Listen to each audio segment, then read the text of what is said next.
ఈ దినము కొరకైన దేవుని వాక్యము యెషయా గ్రంథము 41వ అధ్యాయము 13వ వచనం. నీ దేవుడైన యెహోవానగు నేనే, భయపడకుము, నేను నీకు సహాయం చేసేదనని చెప్పుచు నీ కుడి చేతిని పట్టుకొనుచున్నాను. ఈరోజు మనం ఏ కష్టంలో ఉన్నామో, ఏ శ్రమలో ఉన్నామో, ఈరోజు మనకు దేవుడు ఒక చక్కటి వాగ్దానాన్ని అనుగ్రహిస్తున్నాడు. దేవుడు ఈరోజు నీతోనే మాట్లాడుతున్నాడు. భయపడకు, నీకెవ్వరి నుంచి సహాయం రావడం లేదేమో, నేను నీకు సహాయం చేస్తాను. నీ చేయి పట్టుకొని నువ్వు ఎక్కడికి వెళ్ళాలో అక్కడికి నేను నిన్ను నడిపిస్తాను అని దేవుడు సెలవిస్తున్నాడు. నువ్వు ఏదైనా విషయంలో భయపడుతున్నావేమో, ఏదైనా విషయంలో వేదన పడుతున్నావేమో, ఒక్కసారి ఆయన యుద్ధకు వచ్చి తండ్రి నాకు సహాయం చేయనడుగు. ఆయన నీ చేయిని పట్టుకొని అంతం వరకు నిన్ను నడిపిస్తాడు. అనేకమైన మేళ్లతో నిన్ను నింపుతాడు.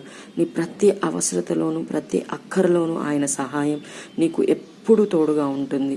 ఒక్కసారి ఆయనను ప్రార్థించి ఆయన నుంచి అనేకమైన మేళ్లను